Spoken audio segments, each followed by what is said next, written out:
Bene data bakundwa b'umwami Yesu Kristo, mwese abakurikira izi nyigisho tubahaye ikaze mu biganiro bya SAVEUR DIVINE. Ibi biganiro mu bitegurirwa n'abavuga butumwa bwiza batandukanye, akaba ari umuhamagaro ugendera ku ijambo ry'Imana byanditse mu gitabo cy'ubutumwa bwiza uko bwanditswe na Matayo ibice 24 umurongo wa 14. Kandi ubutumwa bwiza bw'ubwami buzigishwa mu isi yose ngo bube ubuhamya bwo guhamiriza amahanga yose, nibwo imperuka izahera ko ize. Ibi biganiro mubikurikira ku channel ya YouTube yitwa SAVEUR DIVINE. Tubifurije kugubwa neza. Imana Data ari na Yesu ibaha umugisha.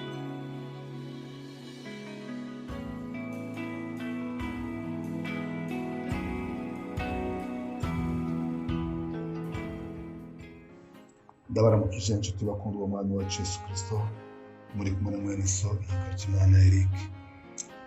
Turashimiye Imana rubira byose yaduhaye umwanya kuvuga ijambo ry'Imana. Imana yacu nishimwe, twatewe iteka.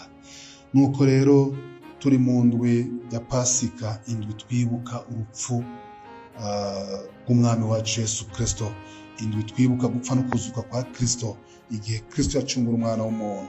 Rero muri ino ndwi turi ku iteme ijambo bivuga ngo Murupfu rwa Yesu twaronse guharigwa ivyaha vyacu.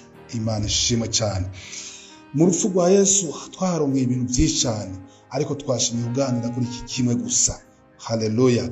Turasoma amajambo Paulo yandikiye abi Filipi igice cya 2 kuva ku karongo ka 5 gushika ku karongo ka 8. Havuga ngo mugire wa mutima muri mwebwe wari muri Kristo Yesu, uwo naho yarasanganywe ishusho y'Imana, yiyumvire yuko kuringanira n'Imana ari ikintu cyo kumirako, ariko yisiga ubusa, yabira ishusho y'umugurano, acika usa n'umuntu. Kandi abonetse afise ishusho nk'iy'umuntu, yisiga ubusa, araganduka no gushitsa ku rupfu, kandi urupfu rwo ku musaraba. Imana idufashe cyane. Turabona amajambo Paulo yandikiye abi Filipi, ariko abibutsa Kristo yabambwe, Kristo yabacunguye, Kristo yabapfiriye. Aravuga ati Kristo yambaye ishusho y'umuntu. Haleluya. Aravuga ngo uwo buragwa 6 uwo naho yarasanzwe afise ishusho y'Imana, ntiyiyumvire yuko kuringanira n'Imana ari ikintu cy'ukumirako. Kristo yicishije bugufi gushika naho ngo yambara ishusho y'umugurano, yararinganiye n'Imana. Iyumvire mwene data, umuntu yararinganiye n'Imana, hama vyose akabisiga, akaza mw'isi akambara ishusho, kandi ishusho igaragara y'umugurano. Umugurano yari umuntu akengeretse, yari umuntu agayitse, umuntu yaguzwe, akoreshwa ibyo ari byo byose, akoreshwa ibyo mu rugo, akoreshwa ibyo mu nzu, akoreshwa mu mvura, akoreshwa mu mbeho, akoreshwa ku zuba. Umugurano yakoreshwa igihe cyose uwamuguze amukenereye. Rero Kristo yicisha bugufi, ashika hasi, agaragara mu ishusho y'umugurano. Hama turabona ngaha ku karongo k'8 ngo kandi abonetse afise ishusho nk'iy'umuntu, yicisha bugufi, araganduka no gushitsa ku rupfu, kandi urupfu rwo ku musaraba. Urupfu rwo ku musaraba, umuntu apfuye urupfu akabambwa, abaye ikivume. Kristo rero yambaye ububi bwose, yikoreye ibyaha byacu byose, yambara ububi bwose, aboneka nk'umuntu agayitse gushika naho abambwa nk'ikivume ku musaraba. Imana idufashe cyane. Hanyuma muri uko kubambwa kuri uwo musaraba, muri urwo rupfu rwiwe, niho twace turonka guharigwa ivyaha vyacu. Haleluya. Kera umuherezi niwe yajanirwa ikimazi, hanyuma umuntu akatura umuherezi, umuherezi agaca agenda agatanga ikimazi umuntu yajanye. Ico kimazi caba ari inka canke impene canke intama canke inuma, ikintu cyose cyo kuva amaraso. Umuherezi agenda akibaga, akagikata, amaraso akava, hanyuma umuntu akabona guharigwa. Ariko ntabwo yaharigwa, ivyaha vyiwe ngo vyaratwikirwa. Imana idufashe cyane. Kristo ariko arabiraba abona ingene umuntu agowe, umuntu yari mu ishusho y'Imana, umuntu Imana yakunze, umuntu Imana yakunze kuva kera.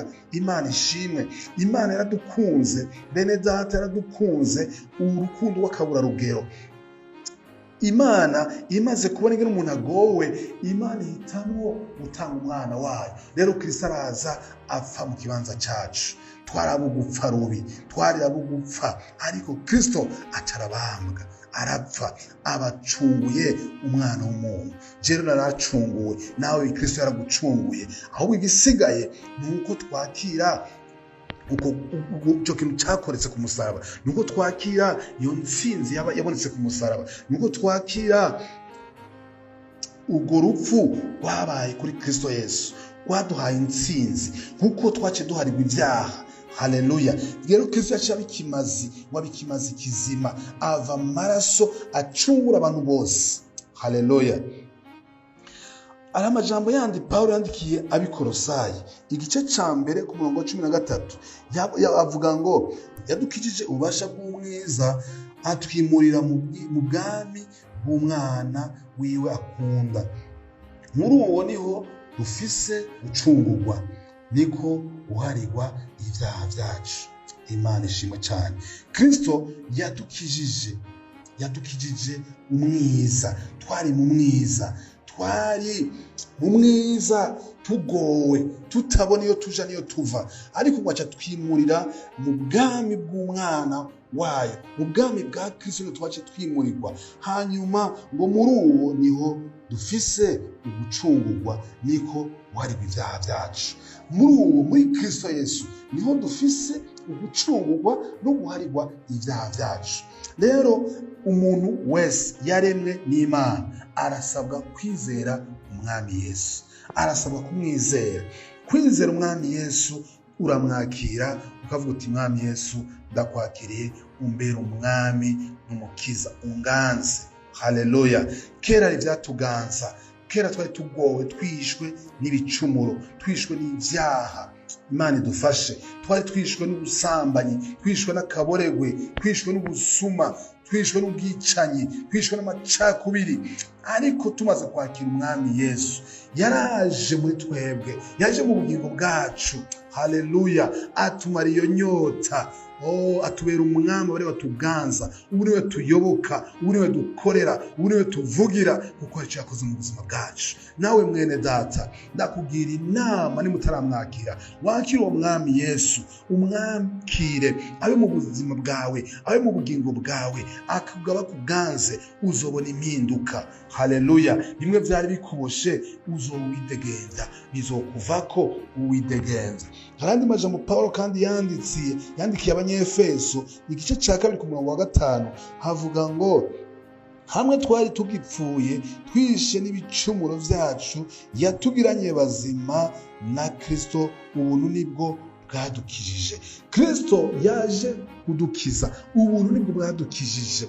Araza avuye mu ijuru, twebwe ntacyo twatanze kugira ngo amanuke zo kudukiza, ahubwo n'ubuntu n'imbabazi no kugira neza, ni rwa rukundo yadukunze kuva kera. Yavuze ati umwana w'umuntu, umwana yaremwe mu ishusho yanje, niyopfa rubi, niyopfa uko nyene, reka ngenda mucungure. Haleluya. Araza Kristo araducungura, ngo aducunguza urupfu, kandi urupfu rubi rupfirwa ku musaraba. Rero mu rupfu rwa Yesu Kristo niho twaronse guharigwa ivyaha vyacu. Ngo hamwe twari tugipfuye, twishwe n'ivyaha vyacu, ngo yatugiranye bazima. Haleluya. Imana ishimwe. Ngo hamwe twari tugipfuye, twishwe n'ivyaha vyacu, yatugiranye bazima na Kristo, ngo ubuntu nibwo bwadukijije. Bene data, twakirijwe ku buntu. Rero ubwo buntu ndagusaba nawe ubwakire. Akira ubwo buntu mwene data, akira ubwo buntu bwa Yesu, akira ubwo buntu twagiriwe. Haleluya. Ntuzoje mu muriro, ntuzopfe rubi, kandi warumvise ubutumwa bwiza. Kristo yaratanzwe ku bwawe, Kristo yaraje agapfa ku musaraba, yaducunguza amaraso yiwe y'igiciro, twaracunguwe. Nta bimaze no munsi dusabwa, nta nka dusaba kuja gutanga kugira duharigwe, nta ntama zikenewe kugira tuje gutanga kugira duharigwe, ahubwo dusabwa kwizera uwo mwami yaramaze kuducungura kandi yapfuye rimwe rizima, ntabwo azosubira gucungura umwana w'umuntu, yarahejeje. Ubu rero bisabwa yuko wakira ubwo buntu nawe kugira ngo ugendere muri iyo ntsinzi. Haleluya. Mu rupfu rwa Kristo twaronse guharigwa ivyaha, twaronse mwidegenzo. Haleluya. Ivyadutsinda kera uyu munsi nta bubasha budufiseko, ubwo dufise Kristo Yesu Kristo yadupfiriye, Yesu Kristo yaducunguye. Uyu munsi niwe tugendana, umunsi niwe tuzigama, umunsi niwe wabanye natwe, kandi nawe niwe wamwakira urabona ko ari ukimazi mu buzima bwawe. Imana iguhezagire mwene data wumvise iri jambo. Yesu Kristo akumurikire, Yesu Kristo aguhezagire, mugire pasika nziza, pasika y'umugisha. Yesu abahezagire. Amen, amen.